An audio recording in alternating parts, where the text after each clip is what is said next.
Olha que interessante aqui esse livro, Sobrevivência Emocional, de Rosa Cooker. Vamos ver aqui a capa para vocês verem. Sobrevivência Emocional, as dores da infância revividas no drama adulto. Sexta edição, Rosa Cooker. Tem várias questões nesse livro que são muito interessantes. Mas tem um capítulo em especial que eu gostaria de partilhar aqui nesse momento, que é sobre o borderline. Aqui. Eu te odeio, por favor, não me abandones. Paciente borderline e o psicodrama. Então esse livro ele fala sobre o psicodrama, a questão do Moreno, né, que trouxe essa habilidade, essa forma de lidar com o psiquismo, que é o psicodrama. Mas não vou entrar nessa questão. O artigo é escrito em parceria com Sônia Marmeus, não sei como é pronuncia, está escrito aí. Então, o borderline, hoje em dia, ele é muito visto na clínica com aquela pessoa impulsiva, com características de impulsos de raiva ou automutilação, enfim. Lógico que isso é muito complexo. Não é toda pessoa que vai lá e se corta que é borderline, ou nem sempre a borderline vai se cortar. Mas, de forma comum, eu vou ler esse texto aqui, que acredito que pode esclarecer um pouco essa questão. E tem a ver com a criança interior.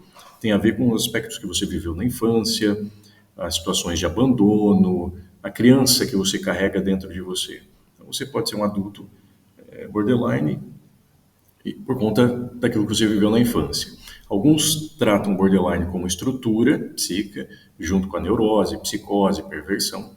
E a psiquiatria vai trazer como um transtorno de personalidade borderline, que está lá no DSM-5, no cluster B, como esses transtornos de personalidade mais manipuladores, dramáticos, que está junto com os antissociais, os narcisistas e o histriônico. Bom, o que ela diz aqui? Talvez alguns terapeutas já tenham tido a experiência de atender um paciente que fica furioso na sessão, reclamando de sua habilidade como profissional, de algo que tenha dito, ou ainda da forma como fizeram. Em geral, nós terapeutas ficamos muito desconfirmados nesses momentos, sem saber como atuar, em parte procurando descobrir o que fizemos de errado e, em parte, tendo absoluta certeza de que mais se trata de uma atuação do paciente, o que nos provoca muita raiva e, às vezes, medo dele. Sabemos que não é fácil, enquanto terapeutas, admitirmos que podemos sentir raiva e medo de nossos pacientes. Porém, no caso específico do paciente fronteiriço ou borderline, são exatamente esses os sentimentos que ele costuma produzir nas pessoas que lhe são mais íntimas e caras. Portanto, é essencial que o terapeuta saiba disso, decodifique suas próprias emoções sem culpa ou vergonha, a fim de não atuar complementarmente e ser capaz de auxiliar o paciente a compreender a psicodinâmica envolvida no processo. Então, está falando aqui mais especificamente para o terapeuta que recebe esse tipo de personalidade. Mas isso vale para as pessoas também que convivem. Linehan estima serem borderline 11% dos pacientes psiquiátricos não internados e 19% dos internados nos Estados Unidos. Dentre aqueles que recebem diagnóstico de desordens de personalidade, calcula-se que 33% dos não internados e 63% dos internados sejam borderline. Esse tipo de paciente é, portanto, bastante frequente a ponto de se acreditar que todos os terapeutas, de forma geral, tenham atendido pelo menos um caso. Borderline foi colocado esse nome, a gente vai ver ali, por conta daqueles pacientes que não sabia se era neurótico, psicótico, se tinha essa estrutura da neurose, da psicose que foi trazida por Freud, a psicanálise, enfim. Então, será que essa pessoa é neurótica? Será que essa pessoa é psicótica? Está ali no meio, não se sabe muito bem o que é. Então, trouxe esse nome, que a gente vai ver aqui a seguir. Então, eu vou pular um pouco essa parte aqui e vou para o conceito da personalidade borderline. O termo borderline, traduzido para o português como fronteiriço ou limítrofe, que é borda, linha, tá na linha da borda ali. Não está nem lá nem cá, não é nem neurótico nem psicótico, mas tem coisas de ambos. Foi usado pela primeira vez em 1938 por Adolf Stern para descrever um grupo de pacientes que parecia não se beneficiar da psicanálise clássica e que não se encaixava nas categorias neurótico ou psicótico. Na realidade, segundo sua classificação, eles possuíam um tipo de neurose borderline. Em 1980, o quadro foi incluído no Manual do Diagnóstico de Estatística, DSM-3, da Associação Americana de Psiquiatria, que listou inicialmente 8 critérios. Na revisão seguinte, 9. 5 dos quais devem estar presentes para se fazer o diagnóstico do distúrbio borderline. Estamos agora no DSM-5, atualmente. E aqui alguns padrões de comportamento, algumas oscilações que existem no borderline. O padrão de relacionamentos interpessoais é instável e intenso, caracterizado pela alternância entre extremos de idealização e desvalorização. O paciente borderline pensa dicotomicamente e de forma radical. Seu mundo, tal qual o da criança, é cheio de heróis e vilões, e, não raramente, qualquer deslize ou falha do herói condena-o irremediavelmente. Não compreende o meio termo, as inconsistências e ambiguidades. Então não tem meio termo para o borderline. O bom e o mal são excludentes. Ou alguém é totalmente bom ou é totalmente mal. Ele idealiza e se desaponta o tempo todo, parecendo procurar eternamente o bom cuidador, aquele que será perfeitamente correto. Então essa é uma característica. Outra, número 2 aqui, impulsividade em pelo menos 2 áreas potencialmente prejudiciais à própria pessoa: desperdício de dinheiro, sexo, uso de drogas, roubos em loja, direção imprudente, episódios de voracidade. O borderline carece da habilidade de protelar a gratificação. Seu comportamento resulta de sentimentos momentâneos, intensos e parece não aprender com a experiência. A noção de tempo é prejudicada, o ontem e o amanhã são desprovidos de sentido. Só hoje parece existir. Outra característica aqui, 3. Instabilidade afetiva devido à acentuada reatividade do humor. Episódios de intensa disforia, irritabilidade ou ansiedade, habitualmente durando algumas horas e raramente mais de alguns dias. O humor do paciente borderline pode variar muito no mesmo dia, ou até em algumas horas. Não costuma ser calmo e controlado, mas frequentemente hiperativo, pessimista e deprimido. Suas reações são, em geral, muito intensas e desproporcionais ao fato que as gerou. Aqui é uma diferenciação do bipolar. O bipolar tem as oscilações de humor mais demoradas, mais longas, afastadas uma da outra, e o borderline ele tem uma oscilação mais intensa, mais curta. Isso seria uma das questões. Há profissionais, obviamente, que questionem isso. Mas, enfim, 4. Raiva intensa, inadequada ou dificuldade em controlá-la. Demonstrações frequentes de irritação, raiva constante, lutas corporais recorrentes. Suas crises de ira são imprevisíveis e desproporcionais às frustrações que as geraram.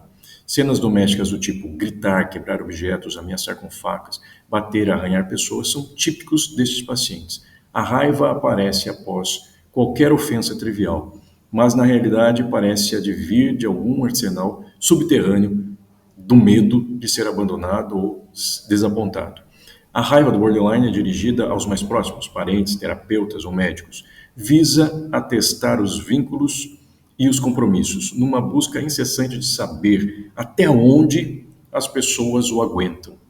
Assemelha-se a um grito de socorro incompetente, pois acaba afastando as pessoas de quem mais precisa. Muitos terapeutas, por esta razão, encerram o tratamento precocemente ou limitam o número de pacientes borderline que atendem. E é realmente assim. Os pacientes borderline, por exemplo, que atendem, parece que estão testando você o tempo todo até que ponto que você aguenta, suporta. E chega a ser um atendimento cansativo. aquela coisa que parece que não anda muito, porque a pessoa está ali sempre não te dando exatamente aquilo que precisa na sessão, ela está te testando. 5. Ameaças, gestos ou comportamento suicida recorrente e automutilante.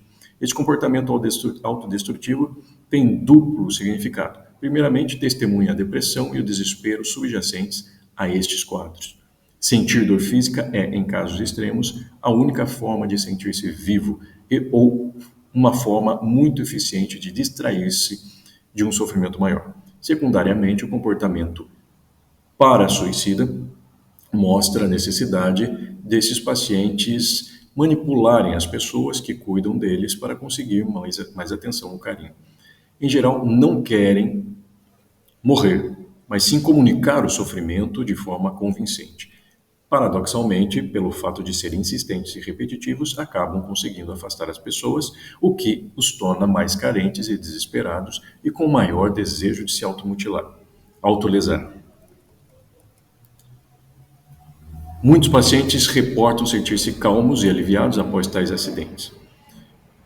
E alguns cientistas tentam explicar o fenômeno atribuindo a liberação de endorfinas, que são uma espécie de autotratamento do organismo diante da dor. Efetivamente, tanto a conduta autodestrutiva quanto o bem-estar ao que ela leva não são fenômenos fáceis de compreender. Com relação à psicoterapia, este sintoma é o que traz aos terapeutas os maiores problemas. Se dispensam muita atenção a essas condutas, corre o risco de reforçá-las. Por outro lado, se as ignoram, o paciente pode insistir e ir num crescendo de tentativas para causar um forte impacto, o que pode resultar num suicídio fatal. A automutilação, excetuando-se quando está associada à psicose, é uma espécie de marca registrada dos distúrbios borderline.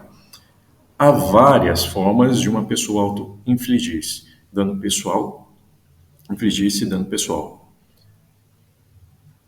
Pode se cortar, fumar ou comer em demasia, descuidar-se do corpo de forma ostensiva, guiar displicentemente, etc. Então não é só o cortar-se, mas também pode comer demais. Então é auto-infligir-se dano pessoal. 6. Perturbação da identidade, instabilidade acentuada e resistente da autoimagem ou do sentimento de self. A pessoa borderline carece de uma clara percepção de limites entre si e o outro.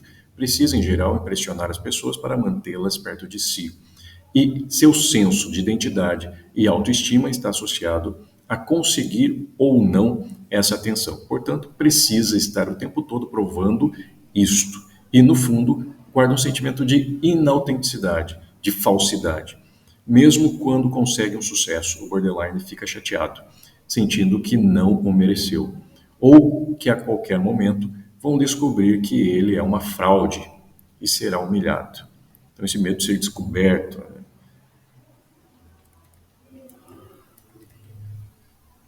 Vamos ver aqui. Por isso, essas pessoas passam por vários empregos, não se estabilizando em nenhum, têm sempre a esperança de que o próximo será diferente e que lá se sentirá melhor. Literalmente não se encontram. Muitas vezes, questões de identidade sexual também são incluídas nesta confusão, pois, da mesma forma que o borderline não sabe quem é, também não consegue decidir o que deseja. 7. Sentimento crônico de vazio ou enfado. A ausência de um forte senso de identidade deve culminar no sentimento de vazio existencial. Isso é tão doloroso que o borderline recorre a comportamentos impulsivos e autodestrutivos para se livrar dessa sensação. 8. Esforços frenéticos para evitar o abandono real ou imaginado. Desculpa. Assim como uma criança não consegue distinguir entre a ausência eventual da mãe e sua morte ou desaparecimento, o borderline experimenta uma solidão eventual com a sensação de um isolamento completo e eterno. Não suporta a solidão, ficando seriamente deprimido com um abandono real ou imaginado, pois perde a sensação de existir. Seu lema existencial parece ser: se os outros interatuam comigo, então eu existo. 9. Ideação paranoide transitória relacionada a situações estressantes ou severos sintomas dissociativos. Em situações de muita tensão, o borderline pode apresentar dissociações passageiras, pensamento confuso e delirante, com interpretação paranoide dos fatos. Em geral, coloca-se como vítima de uma situação injusta. Então, vou ficar por aqui. Aqui eu vou falar de diagnóstico diferencial, mas essas são as informações que eu gostaria de passar, essas características do borderline. Então, como foi falado, ele fica ali entre a neurose, tem características da neurose e características da psicose. Sintomas, patologias da neurose podem aparecer, como ansiedades, mas as questões da neurótica, o que é? Neurose obsessiva, neurose histérica, neurose fóbica, essas questões podem aparecer no borderline, assim como as questões da psicose, que é bipolaridade, paranoides, essa fuga da realidade. Então, essas questões da psicose e neurose se fundem ali no borderline. Pode ter essas patologias, esses sintomas, essas características. Bom, fico por aqui, só para dar uma introdução, para esclarecer um pouco mais essa estrutura. Eu penso o borderline particularmente como uma estrutura. Ok? Então é isso.